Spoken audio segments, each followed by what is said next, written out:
right? That's the difference between the gross commission and what you make. So please keep in mind that when we talk GCI, we're talking the whole shebang, the check that you walk out of the attorney's office, right? So the next thing it says is that below the gross commission, you have your cost of sale that you deduct from the gross commission. Then you deduct your operating expenses from the gross commission. And then the bottom line beneath the subtraction line there, the equal, is your net income. Keller Williams uses the model 30, 30, 40. So if you have this book with you right now and you're on page 175 and you see that little box there, gross commission, then it says cost of sale. I want you to put a 30% next to the cost of sale. Then it says operating expenses. I want you to put 30% next to operating expenses. And then at the bottom, net income, 40%. Because as we go through our training, not only in the MREA book club that we're doing right now, but through our lead gen and through all the other training that we're in KW, you're going to hear that all the time, 30, 30, 40. You have to look at your check in three pieces. The first piece is the cost of sale, and we'll get into that in a moment. The second piece is your operating expenses. And the third piece is the part that you get to take home, which then you have to divide into your taxes and your retirement funds and all of that to get to live off of. So let's look at what, on the next page, what the cost of sale is. Now, for the purpose of this class today, Matt and I decided that we are dealing with, in the purpose of this class, just an independent agent, not somebody who's running a team. When you're running a team, your cost of sale involves splits that you're giving your buyer's agents, splits that you're giving to a listing agent, and it's a lot more complicated. For an individual agent, your cost of sale winds up being with the KW office. So let's think about that. If you are doing a $10,000 check into KW before you cap, you as the agent walk away with 70%, and the office prior to your cap collects 30%. That 30% is your cost of sale, and that goes to the market center. Now, we believe all of you are going to cap. That is our goal in life, is for you all to cap, so that you will then have 100% of that check. So then you say, well, what happens to my cost of sale? For a short period of time, as an individual agent, you get to reap the benefits of having done well, and you get to capture that cost of sale back to you. But there's a time limit on that. And when I say that, I mean that there comes a time in your business when you are consistently, as a single agent, doing 7 million, 8 million, 9 million, up to like 12 million, 13 million, where you can do it on your own. And you get to reap the benefits of collecting that cost of sale after you capped and having it in your personal world. But you get to a point where you need to start hiring administrative help. Maybe you don't want to hire a transaction coordinator. Maybe you want to hire a part-time assistant. Maybe you want to share an assistant with another agent. When you get to the point of having to have secondary help, that help comes from your cost of sale. That's how you pay the people. All right. So you have gross commission income. 30% is your cost of sale. And I want you to keep that number 30% in your head. It is a big number, but in terms of cost of sale, what you spend for cost of sale should push up your GCI number. Everything in cost of sale should push you to be doing bigger numbers. The next thing we talk about is your operating expenses.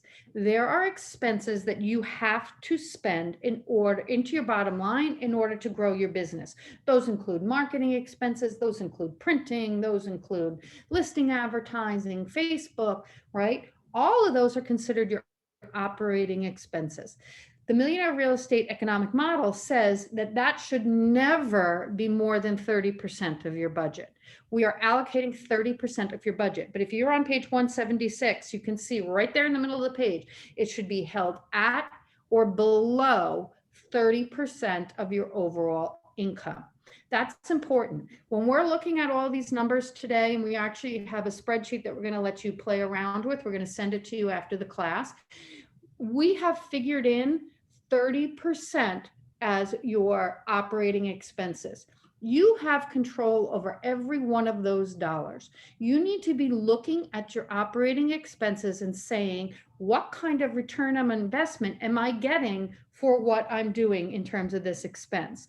I am spending $1,500 a month on Zillow. And yes, I get 3 deals a year from Zillow, but how much income am I receiving after those deals close versus what I spent to get those deals from Zillow? So let's say you receive, you have a 20% profit on the deals from Zillow. 20% sounds really great to me, except if you have other operating or other things that you're doing for lead gen that are getting you a 50 or a 60% return on your investment. So you need to look at your operating expenses. And even though you feel like it's generating income for you, you have to make sure that it's giving you a large enough percentage of income compared to the other things that you're doing. So you have full control over your operating expenses, and you need to be very careful and track what you're doing. You also need to remember that you can't make money without spending money. In this business, you're going to have business that falls from the sky. Somebody calls you, please come and list my house. That business sometimes does just fall from the sky. However, really productive agents who have business that's consistent, not doing this up and down, consistent business, they are investing back into their business. They're using this 30% of their gross commission income to invest back in their business to keep consistency with leads and to keep lead generation. So cost of sale, maximum 30%. Operating expenses, maximum 30%. That leaves you with your net income. Your net income should be approximately 40% of everything that you've earned. And that's your money as the rainmaker of a team or as the individual agent. That's what you get to live off of. If you go into our lead gen program, we're going to spend a lot more time on this 30-30-40 and how you divide up that net income, because you have to remember Uncle Sam wants part of that net income. Remember that. The other thing you need to remember is that you deserve to retire. I'm a firm believer that you deserve to retire. You need to fund your retirement fund from that 40%. So we can dig into that at a later date. But remember, across the board, that our gross commission income gets then divided 30, 30, 40. And we're going to be using that model through the rest of our discussions today. Does anybody have any questions on that before we move on? No? Nope. Okay. So if you look on page 177, you see another chart there where it's got the $2.4 million in gross commission incoming, $700,000 in cost of sale, and $700,000 in operating expenses will net you $1 million in income, which as a millionaire real estate agent, we want to net $1 million. That's the goal as we build our career, is to someday consistently net $1 million income to us. Please remember, when they are doing all the math within the book, they are using numbers that include a 3% commission on each side. In our office, our average commission is only 2.5%. It is not 3%. The other thing that they use in all of the math within this book is a $250,000 average sales price. Our average sales price in the Wayne Market Center is $430,000. So even though these numbers look not so bad, $2.4 million in volume in order to net $1 million, our numbers are off a little bit, but we can still use them for graphic sakes. All right. So as we move forward, we want to say to ourselves, well, how do I help myself generate the maximum income that I can? So before we jump back to the back of the other section of the book, I want to point out that the Millionaire Real Estate Agent talks about the 3 L's: listings, leads, listings, and leverage, right? Listings being the center L for a reason. If you have a listing and you market your listing correctly, here comes Matt walking out of the, disappearing out of the wall behind me. If you have listings and you market your listing correctly, you should wind up with one closed buyer for every listing that you have. So when we talk about generating leads and focusing on listing leads, each listing that you get should also bring you a buyer. And the book refers to, when we're doing the math and we're looking at the spreadsheet, a buyer listing and a seller listing. What Gary is referring to in a buyer listing is somebody who's signed a buyer agreement with you. Those are not super common in our area. Why, I'm not 100% sure, but they're not super common in our area. So I want you to think about what they're referring to as a buyer listing is a buyer who's committed themselves to really working with you. You can feel that when a buyer has committed themselves to really working with you. You'll sense that they're really committed to that. And we look at the conversion rates of our listings and our buyers. So if you skip a couple of pages further, because it's talking a lot heavier into the math, and we're going to get to that in a second. If you look head further onto page 181, they start talking about conversion rates. So we're going to look at what our gross number, or what our net income, what do we want our net income to be, right? So let's say we want to make $500,000 net this year. So we then have to add on to that $500,000. And I will admit, I had to ask my engineer daughter to do the math in the spreadsheet because my brain wasn't working that way. But to take that $500,000 and say, okay, if I want to net $500,000, what does the gross commission need to be to then subtract 30% of the gross commission, an additional 30% of the gross commission to net $500,000 in the 40%, right? So there's some higher math here, but we'll show it to you. But in order to get there, you have to understand how much business you need to do. And please chime in, I know. Yeah. No, I'm catching up to speed. You're catching up to speed. You need to understand how many units you need to do in order to generate the gross commission income. So how many units need to close, right? And in order to understand how many units need to close, you got to step back before that and say, well, how many listing or buyers do I need to commit to me before I'm going to get to closings, because only a percentage of them close, right? Yeah.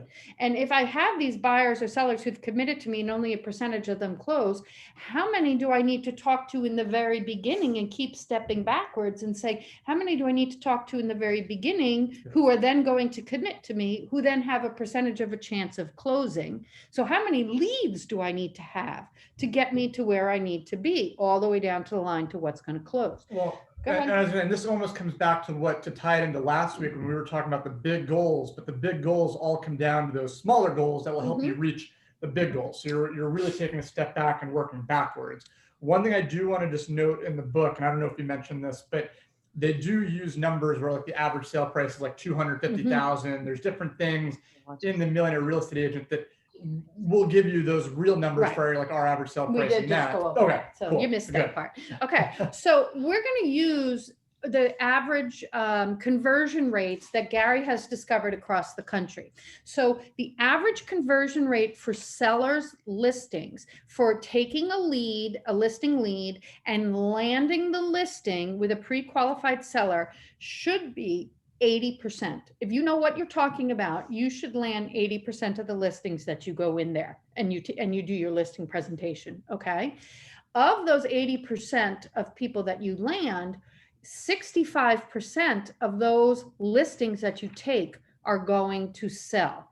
So if you have 10 listings, appointments that you go on, you should expect to get 8 listings from that. And then 65% of those listings are going to sell, and not higher math. I'm going to say that's somewhere around 5.2 listings, right? So for every listing leads, you should have about a 5.2, 5.7 closed listings.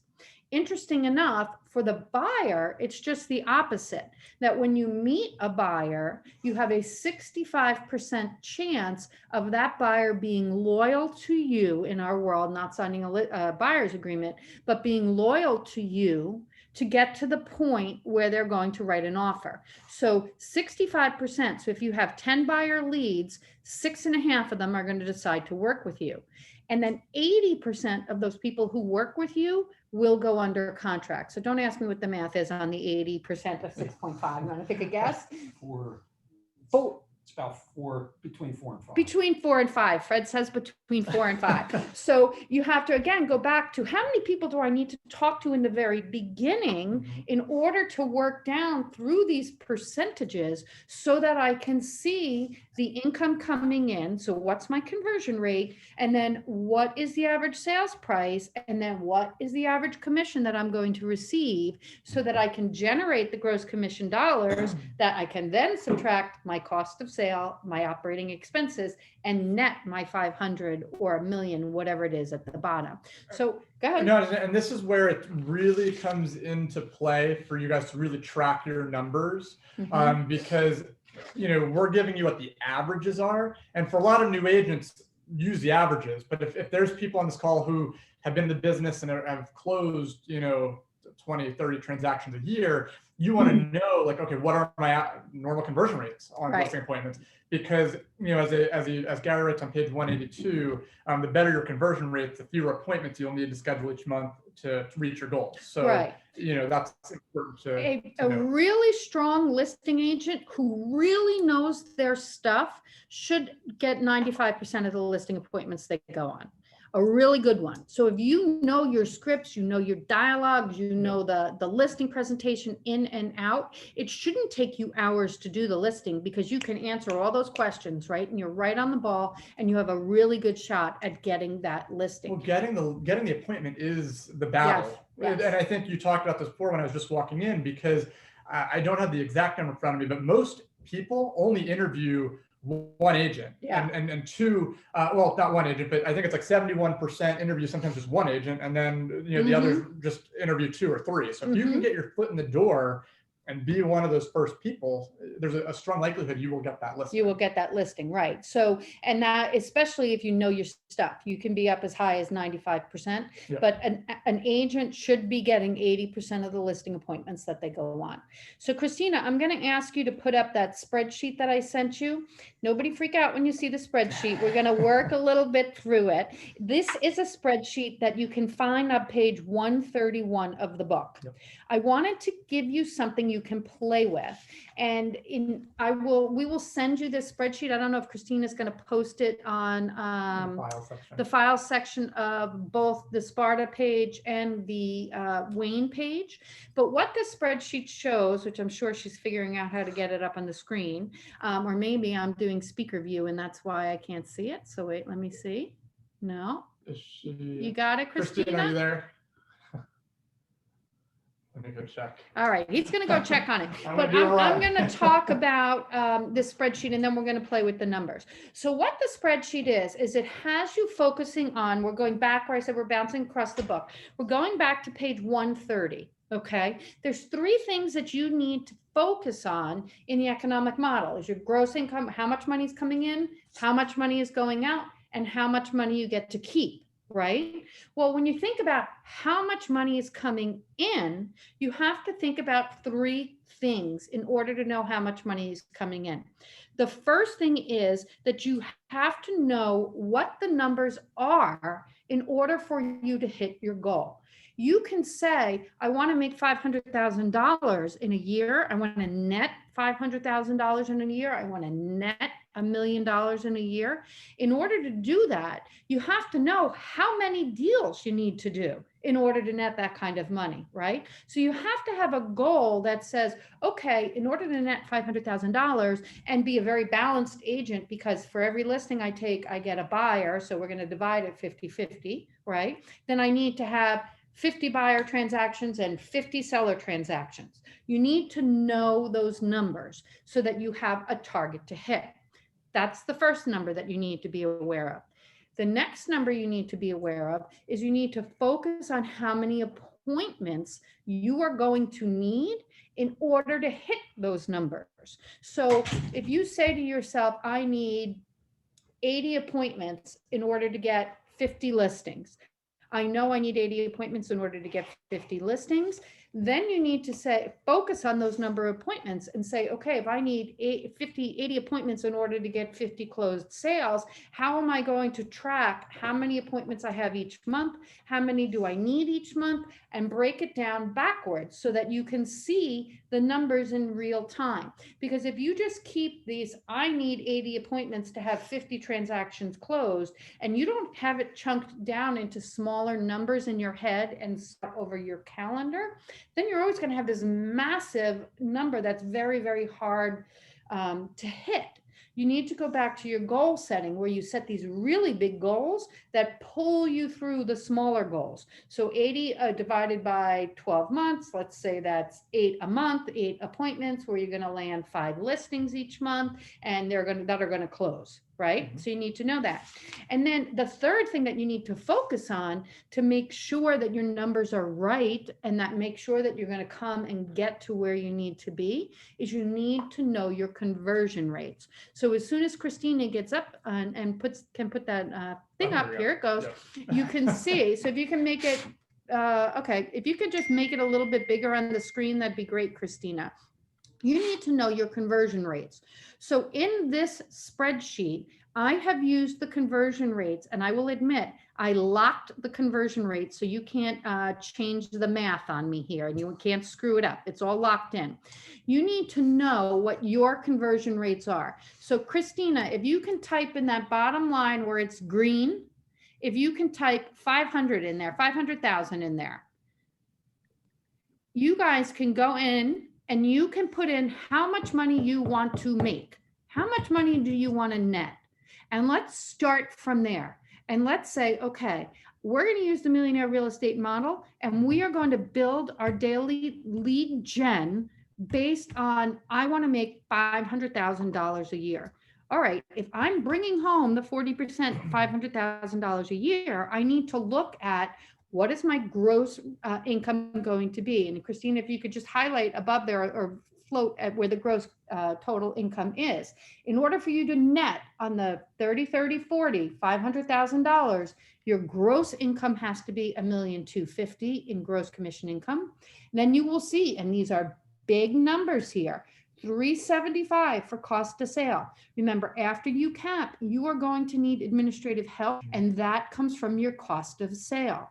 The next $375,000 that's spent is going to be your business expenses. This is where you need to make sure that your return on investment, what you're spending, is giving you what you want in the end. This is a full 30%. I am a strong believer, and I believe Gary Keller is a strong believer, that your cost of sale can be, not your cost of sale, your business expenses can be a lot less than 30%, but should in no way be more than 30%. So let's look at this. These are big numbers we're playing with to net 500,000. We're dealing with the concept of, for every listing you get a buyer that closes, right? So we're marketing our listings, finding a buyer that's going to close. So this is divided 50-50 on either side. So then start at the bottom and work your way up. All right, of either of these sides, they match because they're 50-50, except for your conversions are a little bit different at the top. So you need $625,000 listing income, $625,000 in buyer income. Oh, I'm sorry, that last line should say gross revenue from buyers. My bad. Sorry about that. But scroll up from there and look on either side, it almost matches. We in this office have an average of 2.5% commission. If you go in there, I'm pretty sure that is unlocked. You can change that to a 3%. You can change that to a 2%, and it'll adjust for you what commission discounting or what, yes, it won't let her do that. So what that will change for you. And you'll see it is a very, very big difference when you take a 3% commission versus a 2.5% commission. So above that, you'll see our average sales price in this office is $430,000. So in order to make $625,000, whether it's buy side, sell side, you need $25 million in volume. So start backing up from here. You'll see you need 58 buyers and 58 sellers. So that is a total of 116 closed transactions. On the listing side, you can see that from your listing appointments to your listing taken to your sellers sold, you need 112 appointments, listing discussions, appointments, in order to get 89 listings, because you'll land about 80% of those. And then about 65% of what you've landed will sell. So that gives you 58 sales. So you need 112 appointments. The buyer side, the math works out the same, but the percentages are flipped. So if you have 112 buyer listing appointments, you will land 65% of those, which means you will have 73 people who said, yes, I'm going to work with you, Jane. I'm committed to working with you. And then 58 of those, or 80% of that 73, will actually purchase a house. Right? So you can go in on this spreadsheet and you can change that $500,000 to any number you want. And it's going to convert for you all the way. It's going to do the math for you up above with our $430,000 average sales price and our average 2.5% commission split. So you can see how many buyer listing appointments and how many keep disappearing into the background and how many seller listing appointments you're going to need. What are the things that you can play with here to improve it for yourself? There's 3 things you can play with to improve it for yourself. What are they? Well, there's one thing I was going to say before you. Okay. Oh, no, go ahead. Well, I was going to Okay. say you can raise your commission rate, right? Yeah. Buyers, that's harder to do, but listing sides, you can certainly raise your commission rate. Your average sale price. Your average sales price, you can work on that too. Now, this is our average sales price. Depending on where you are buying and selling and the majority of your business is taking place, you can adjust that with your average sales price. And then you can work on your conversion rates. Yep. Your conversion rates are all dependent on you, on your practice, what you're saying, how good you are, having all that information that's going to flow out of your brain, right? The only way to know your conversion rate is to keep track of it. 100%. You have to keep track of your numbers. You have to know how many appointments you're going on, how many of them you are converting, and how many of those are selling. And oh, by the way, you need to know how many people you're talking to that landed you the listing appointments in the first place. When we go into true lead gen and the lead gen model, you need to know, hey, I need to talk to 10 people in order to land 1 listing appointment. All right. So if you need to talk to 10 people to land 112 listing appointments, how many people do you need to talk to? I believe it's 1,120. Again, not a strong math person, right? But if you need to talk to 1,120 people to land a listing appointment and the same number to land a buyer's appointment, that's 2,240 conversations that you or your team needs to have in a year for these conversion rates and these numbers to work out, right? It's a lot of conversations. That's a lot of work to earn $500,000 in this scenario. Well, and what I was going to say too, before we talk about that as well, the other thing you can look at, if you continue to even chunk it down, is that's 112 seller listing appointments and 112 buyer appointments per year. Correct. So if you were to, and that number may sound big, that may sound like a lot, but if you actually divide the 112 by 12, and which was he's taking out his calculator. Yeah. The 2,000 The two- number, Okay. Yeah. okay, breaks down to, if you do 365 days a year, that's 6 contacts a day. Yeah. Six contacts a day. that's- 6 conversations a day. Exactly. And that's the number that I was going to continue to chunk down at. So thank you for doing the math. So I didn't have to keep going down. But it doesn't, when you look at the big numbers, that sounds like, wow, 112, seller, appointments and 112 buyer appointments in a year. That sounds like a lot. But Fred just boiled it down. It's really 6 real estate conversations a day. Right. And that is totally accomplishable by every single person. Absolutely. Part-time, full-time, it doesn't matter. But I think what we want to focus with here on the economic model is, what do you want to earn in a year? Okay. What do you want to earn? And not only what do you want to earn, but in order to earn that, how much is it going to cost me to earn that. And you have to focus on those numbers. So, and Christina, you can take that down so that we can see everybody. And we will share that for you so you can play with it. We want you, and Gary wants you to be very stable. Mhm. You could have 112 listing conversations and buyer conversations and make tons of money and flitter it away and not have it. You need to be very, very aware of what you need to do with that money in order to have consistent comfort and income going this way. So you're never in one of these Porsche versus welfare mentalities. Well, and it comes down to the net income, right? Really, because one of the things that I will say, a few years ago at Family Reunion, Gary Keller, he interviews top agents all the time, but he wasn't asking for a copy of their profit and loss statement before going into Family Reunion. And what he was finding years later, or shortly after, was there were some people who are doing tons of units, tons of transactions, but they're not actually netting money at the end of the day. So that's where, as we continue this time, it's important to understand your economic model of where you want to be, like what you want to net.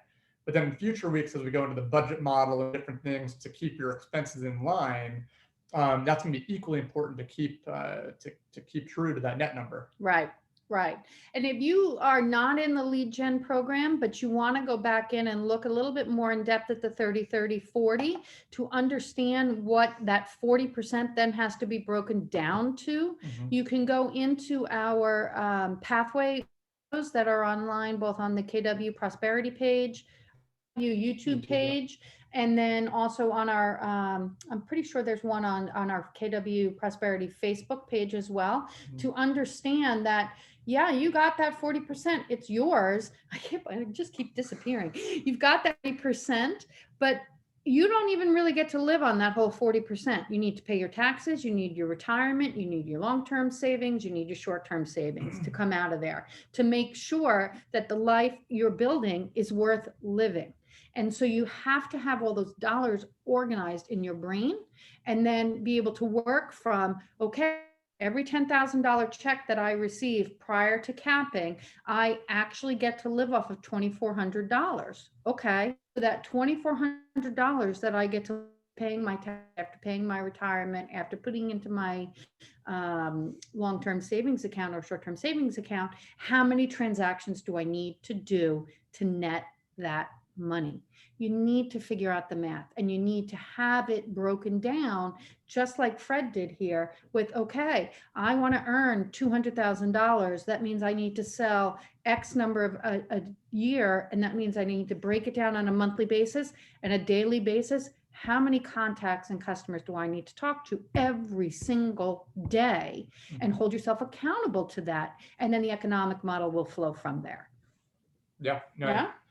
I think what I would love now is for those on the call, what questions do you guys have? Because I feel like, I came in halfway, and I know it's a lot of information. Yeah. For some of you, you may be numbers people. For some of you, You're you not may not be. numbers And so this might just be like, don't go into shutdown mode. No. What I will say is, we all have different strengths. We all have different things that we respond differently to. So don't feel like, look, these are a lot of numbers, but they're important to understand, because if you want to get to where you want to go, you need to at least understand this economic model. So if you don't, I'd love to hear some questions. Either you can unmute yourself, put in the chat box. Feel free to reach out to Jane or myself after this call as well. But what I don't want is for people to shut down and say, I'm just not following these numbers. So like, first and foremost, do you guys have questions? How did this information come across? Like, where are you guys at? Because I want to kind of hear from you to see how you receive the information. So this makes a lot of sense to me, the numbers. And what it appears to be is that you can adjust this each year, because as you grow, you're going to be more experienced, so you can set higher goals, correct? Yeah. Everybody wants to net $1 million in their first year, but I don't think that's going to be possible. I mean, that's sounding negative coming from a very positive person. But, to set like a realistic number is difficult, What are your recommendations?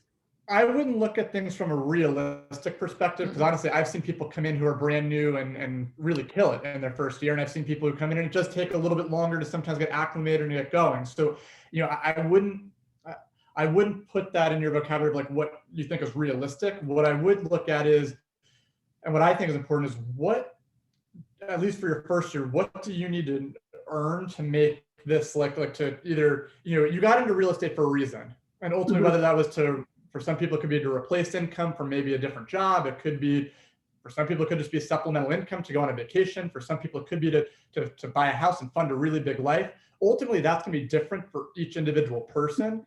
But I would start at that point and say, what do I need to make this worthwhile in the next 12 months? Like worthwhile in the standpoint, like I said, whether it's replacing income, whether it's whatever that is to you, I would start there, because then every October, November, we do a business planning clinic that really catapults you for the year ahead and looks at, okay, what can 2022 look like? Because ultimately the business you're doing in October is what's going to actually filter over into your first quarter of the next year. So it's important to start to think about that as well, as we're at the midpoint of 2021. But does that help answer your question? I would just look at what your goal is, and then, or what's important to you. I would take that a step further, Jackie, and I would say, look at your goal and make it big. So if you're looking at it from the perspective of a part-time person that I want to be able to, have extra cash for vacations, and I need $20,000 after taxes in order to do that. Personally, I would make my goal 40, because it's only going to, if your goal is higher, it's going to drive you to higher achievement. Right? So you'll drive past what your actual goal is. And I think what you'll find is when you drill it down to a daily number, it's not a big deal. It's not a big deal. When we look at that big 500,000, we were talking 6 conversations about real estate a day. Clearly the person who's netting 500,000 in that example has a team. They're not doing 220 transactions or whatever the number was on their own. They're just not.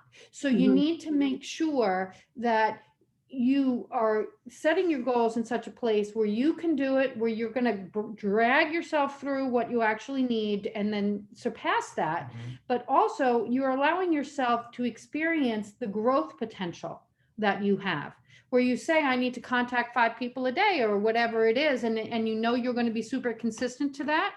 And then all of a sudden you're seeing those results. And that's where you start to say, okay, well, now I can absorb and enjoy my cost of sale because I've capped.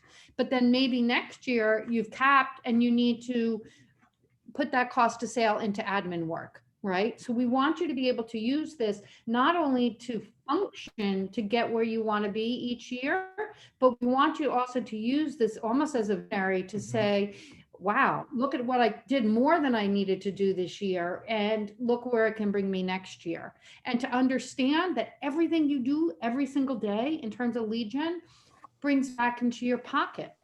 And everything that you don't do every day means there's less money in your pocket.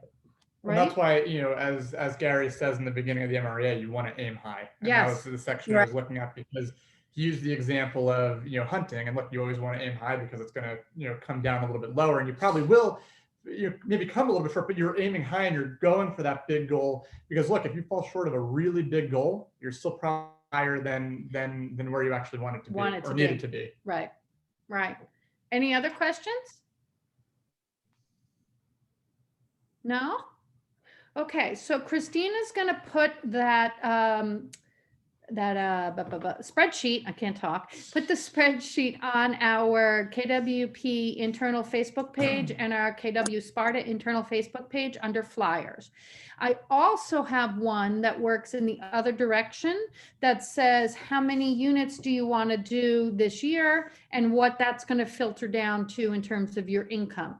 So we can put that one on as well if you want us to, so that one will be in as net income and one will be in as units, so you can compare them both and say, okay, if I want to do 20, I only want to do 2 deals a month, what would it be if I was following the true MREA model of the 30-30-40? Understanding that your expenses, if you're watching your return on investment, hopefully your expenses are not going to be a full 30%. And also, if you're a single agent, you are going to cap. So that 30% for the year, if you're just a single agent, is going to cap at your office cap amount. Okay? Since it's an Excel spreadsheet, would I be able to just park it on my personal drive? Sure. Absolutely. And if the math is bad, blame my daughter. She fixed it. No, it looked accurate. I was watching the cell numbers. Well, Anything else? No, I think that's it. I think so. Next week, we're on to the lead gen model, I believe. Ooh. I think that's next. So, Okay. which that's something that Jane and I love. So I know that Yeah. this will be, and we'll be back in the training room. I do apologize that I was a little late today. I had another meeting, our ALC meeting, so I do apologize for that. And then I guess just a note, 2 weeks from today, I believe that's the 24th. Even though it's on the calendar that we're having a session, we do have to actually skip that week. So next week it's normal. Next week we're still here. We're doing lead gen model, but the 24th we have to skip that week, and then we would be back July 1. So I just wanted to give you guys a heads up of what the next few weeks look like, so you guys can prepare your calendars. So the lead gen model starts on page 133 and runs through page 151 to 152. Yep. Okay, so that's what we're going to be thinking about. And if you want to leap a little bit ahead, you can also do net leads, which is 217 through 228. Okay. Manal, go ahead. Is this recorded? Because next week I'm doing the introduction to MLS and I'm there until 2. So Yeah, we'll record it next week.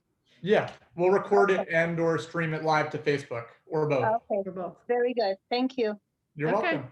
Great. Awesome. Anybody else? No? Awesome.